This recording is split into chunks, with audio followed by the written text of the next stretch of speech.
BNR gold and diamonds తరుగు తక్కువ బంగారం ఎక్కువ. ఇప్పుడు మన వైజాగ్ లో జూలై 24న గ్రాండ్ ఓపెనింగ్. గచ్చిబౌలి స్టేడియం దగ్గర జరిగిన బాంబ్ బ్లాస్ట్ లో 10 మంది గాయపడ్డారు. గాయపడిన వారు సమీపంలో ఉన్న గ్లోబల్ హాస్పిటల్లో చికిత్స పొందుతున్నారు. ఇది ఉగ్రవాద చర్యగా పోలీసులు అనుమానిస్తున్నారు. స్థానిక ఎంపీ సింహాచలం ఈ దాడిని తీవ్రంగా ఖండించారు. రోజు రోజుకి దేశంలో ఉగ్రవాదం పెరిగిపోతుంది. ఈ దాడి ఎవరి మీద జరిగిందో తెలియదు గాని నేను తీవ్రంగా ఖండిస్తున్నాను. ఉగ్రవాదంపై పోరాటంలో యో ఏందయ్యా నర్సు జ్యూస్ తెస్తే తాగలా కొంచెం తాగుదు ఏందయ్యా మాట రాటలా ఏందయ్యా దద్ద మళ్ళీ ఏండ నిలబడి చూస్తా ఉండారు పోయి డాక్టర్ తీసుకురండి. అలాగే అక్క నువ్వు నేను తీసుకొస్తాను.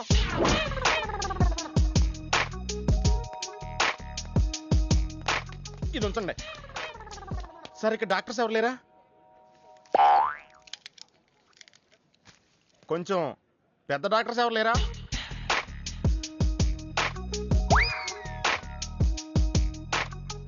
కన్విన్స్ అయ్యానండి, రండి. నమస్కారం అండి. సార్ ఆ రోజు బాంబ్ బ్లాస్ట్ జరిగిన దగ్గర నుంచి మనిషిలో చలనం లేదండి, కాళ్ళు చేతులు ఆటలేదండి, మాట కూడా రావట్లేదండి. మా అక్క చాలా బాధపడుతుందండి. అన్ని ఇందులో ఉంటాయ్యా. మా అక్క బాధపడటం కూడా ఇందులో ఉందండి. నువ్వు చూడవా, నువ్వు చూడు. నర్స్ గోదర్ లెగ్గెత్తు.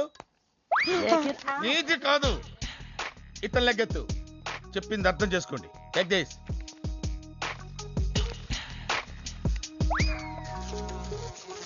డాక్టర్ మా అన్నకేం ప్రాబ్లం లేదుగా? ఏం ప్రాబ్లం లేదండి. షాక్ వల్ల నరాలు బిగుసిపోయినాయి. రోజుకు ఒక ఇంజెక్షన్ చేస్తే అన్ని సర్దుకుపోతాయి. No problem. గ్యారంటీ ఏంటి? మీ ఫాదర్ ఎవరు? సుబ్బారావు. గ్యారంటీ ఏంటి? నర్స్ కమాన్.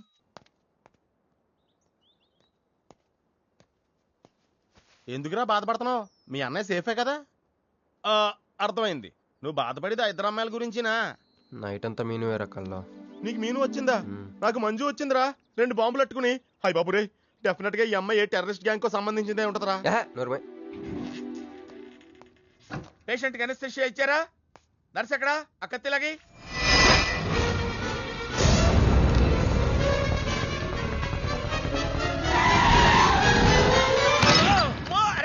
మెల్లగా మెల్లగా వదిలేండి, వదిలే. ఎవరుకుంటున్నారా నన్ను? ఈ సిటీలో పెద్ద పేరు మోసం డాక్టర్ రా. కంటితో చూశానంటే వాడు ఎప్పుడు చచ్చిపోతాడో చెప్తాను. చెయ్యి పట్టుకుంటే వాడు జబ్బేంటో చెప్పగలనరా? అటువంటి నన్ను పట్టుకుని. అందుకనేగా మిమ్మల్ని తీసుకొని వచ్చినా. ఆవో ఆవో జల్దీ దేకో. నువ్వెవరు? వాడు నాకు భయ్యా, నేను వాడికి అక్కని. రండి చూడండి తొందరగా.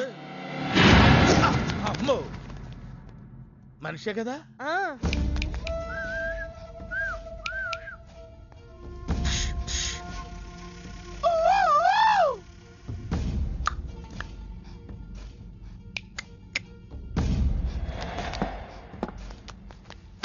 లాభం లేదమ్మా, ఏమీ లాభం లేదు. కళ్ళు పనిచేయట్లేదు, ముక్కు పనిచేయట్లేదు, నోరు పనిచేయట్లేదు, ఏమీ పనిచేయట్లేదు. అయినా బాంబ్ బ్లాస్టింగ్ జరుగుతున్నప్పుడు దూరంగా వెళ్ళి చావచ్చు కదా. ఆ బ్లాస్టింగ్ చేసిందే నా కోసం. నో, ఇలాంటి కేసులు మేము హ్యాండిల్ చేయకూడదు. పోలీసులు కేసు పెడితే నా వల్ల కాదు, నా వల్ల. ఎందుకురా ఎందుకురా ఎందుకురా పోలీసులు ఫోన్ చేయలేదు? చెప్పరా, ఏం సమాధానం చెప్పాలరా? నీ తల్లే చెప్పరా, చెప్పు. డాక్టర్ గారికి సారీ చెప్పు, సారీ చెప్పు. సారీ. అబ్ క్యా బోల్తా? मैं क्या बोलता? इंजेक्शन करता.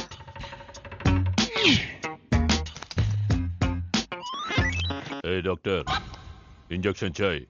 अरे इंजेक्शन तो लग गया भैया, आपको पता ही नहीं चला. అయిపోయింది. అయిపోయిందా? ఇంత త్వరగా? అసలు లోపే తెలియలేదు. ఈ డాక్టర్ నాకు నచ్చాడు. నాకు నయమయ్యేంత వరకు ఇతని ఇక్కడే ఉంచుకుందాం. ఇక్కడ ఉంచుకుంటారా? ఎలా కుదురుతుందండి? నాకు అవతల పెద్ద హాస్పిటల్ ఉంది, ప్రాక్టీస్ ఉంది. अब क्या बोलेगा? मैं क्या बोलता? ఏమై ఒక ఏసీ రూమ్ అను, అందులో బెడ్, ఓ ఫ్రిడ్జ్. क्या? ఏమొద్దు, ఏసీ రూమ్ వద్దు, ఏమొద్దు. మామూలు రూమ్ అయినా పర్వాలేదు. అందులో చాపన్నా పర్వాలేదు, లేకపోయినా పర్వాలేదు. అక్కడే పడి చేస్తా. మేరకు తకు సమజ్వినాయారు భయ్యా. నువ్వు ఇంత పెద్ద ఎంపీవి కదా, నువ్వేంటి నా ఇంటికి వచ్చి దాసుకుని వైద్యం చేయించుకుంటున్నావు? అరే ఆ బాంబ్ బ్లాస్ట్ చేస్తున్నాడు కోన్ హే, వాడికి నీకు ఏంది లొల్లి? ఆ సింహాచలం ఒకప్పుడు ఢిల్లీలో నా దోస్తా?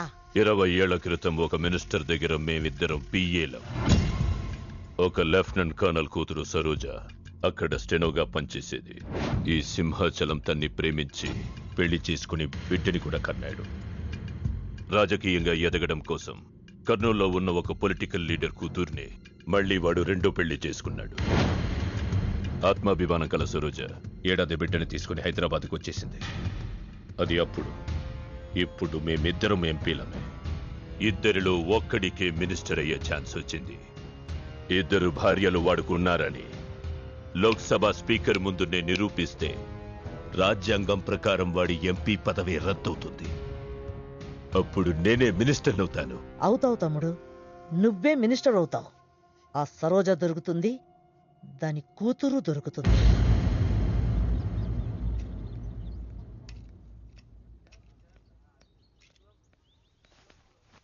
అమ్మా బాగున్నావా? ఆ అబ్బాయిని తీసుకొస్తానన్నావు. నీకు ఆపరేషన్ వద్దన్నారు.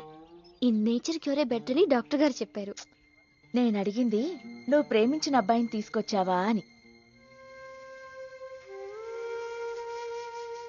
ఏంటమ్మా? అదంతా నేను మర్చిపోయాను. నువ్వు మర్చిపోమ్మా. ఏమైందే?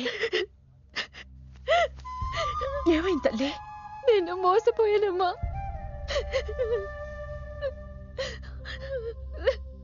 మంచి స్నేహితుడు దొరికాడని నువ్వు చెప్తుంటే ఎప్పుడు చూద్దామా అని ఎదురు చూస్తున్నాను. పోన్లేమ్మా, నాలా మాత్రం నీ జీవితం అయిపోకూడదు. జాగ్రత్తమ్మా.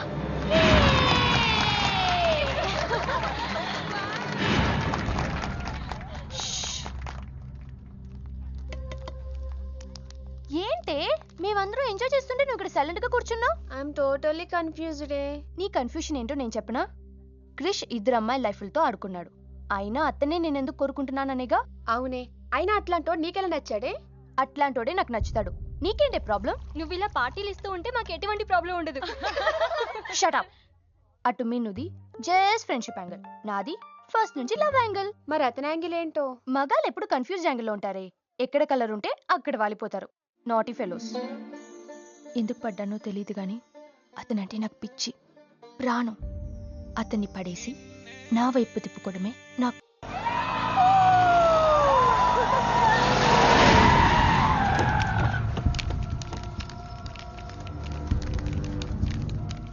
మీ నాయన కర్నూలు నుంచి వచ్చాడు.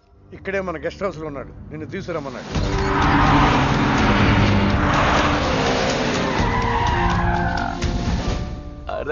రా బిడ్డారా, చాలా దినాలైంది నేను చూసి. అయ్యారు కుడి చేతిలో ఎడం చేతిలో మే ఉన్నాయి. కొంచెం రుచి చెప్పండి. Okay, not okay. రేయ్, నువ్వు లోపలికి పా. అరే రే రే రే, పిల్ల చూడవయ్యా ఎట్టయిపోయిందో. వద్దు వద్దు అంటే హాస్టల్లో చేర్పిస్తేవి. నా మీద ఉరుగుతావేందమ్మే? లంకంత గెస్ట్ హౌస్ ఉంది కదా అంటే హాస్టల్లో స్నేహితులతో కలిసి ఉంటానంటోంది నా కూతురని ఒత్తాస పలికితివే నువ్వు. చాలేవయ్యా, దామ్మా లోపలి కోసం చాలా మంది వెయిట్ చేస్తున్నారు. బావగారు, నా కూతురు మంజు. మంజు, ఇతనేనమ్మా నీ కాబోయే పెనివిటి. పేరు హరిప్రసాద్. వాళ్ళ నాన్నగారు అమ్మగారు. అబ్బాయి నచ్చడా? నాకు చెప్పకుండా ఏంటి డాడీ పెళ్లి చూపులు? నీకు చెప్పకుండానే కదమ్మా నిన్ను మేకన్నది. బావా, పిల్లని లోపల తీసుకుపోయి సముదాయించి తీసుకురా. ఏంటి మావయ్య అదంతా? అంతా మీ ఇష్టమేనా? కేంద్ర మంత్రి అవ్వాలని మీ నాన్న 30 ఏళ్లుగా కళ్ళగంటున్నాడు. అటు సైడ్ ఇదే కళ్ళు ఇంకోటి అంటున్నాడు. వాడి వల్ల నీకేదైనా ప్రమాదం అని మీ నాన్న భయం. అందుకే నీ పెళ్లి చేసి అమెరికా పంపించాలని చూస్తున్నాడు. నాకు ఈ పెళ్లి ఇష్టం లేదు. మీ నాన్న చెప్పకుండా చాలా మర్డర్లు చేశాడు. చెప్పకుండా చాలా కుటుంబాలు రోడ్డున పడేశాడు. ఆయన చెప్పి చేస్తుంది ఇదొక్కటే. నువ్వు కాదన్నావు అనుకో, ఆయన చెప్పకుండా చాలా చేస్తాడు. Good morning. Good morning sir. తప్పు నాయనా, దేవుణ్ణి ఇంగ్లీష్ లో పలకరించకూడదు. విష్ చేసింది మిమ్మల్నే సార్. అలాగా చెప్పు నాయనా. అభిషేకమా స్తోత్రమా? నేను ఒక అమ్మాయికి అబద్ధం చెప్పి చాలా బాధ పెట్టాను. దానికి ఏం చేయాలి? అభిషేకమా స్తోత్రమా? అంటే దేవుణ్ణి నిన్ను క్షమించాలి అంతే కదా? అంటే అమ్మాయి క్షమిస్తే దేవుడు కూడా క్షమించేసినట్టే. ఏ అమ్మాయి? మీనాక్షి. మీనుడాలి. సారీ అండి. అదేంటండి, తప్పు చేసినందుకు యాగం కూడా చేస్తానని చెప్పాను కదా. నువ్వు వస్తావని తెలిస్తే గుడికి వచ్చేదాని కాదు. నీ మొహం నాకు చూపించుకో. మొహం చూపించకూడదంట. మొహం